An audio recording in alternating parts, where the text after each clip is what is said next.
Sinuspinde ng 70 araw ang lisensya ng Transportation Network Vehicle Service Driver na nagtangkang manaksak ng pasahero ayon sa Department of Transportation.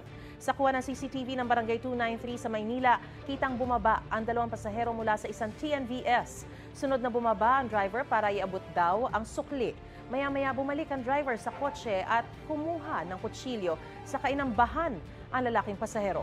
Itinulak palayo ng babae ang kasama niyang lalaki at may iba na ring umawat kaya umalis ang TNVS driver. Ang away nagsimula sa loob ng sasakyan dahil sa maling lugar umano inihatid ng driver ang 2 pasahero. Ayon kay Transportation Secretary Vince Dizon, posibleng makansela ang driver's license ng TNVS driver kapag napatunayan nagkasala.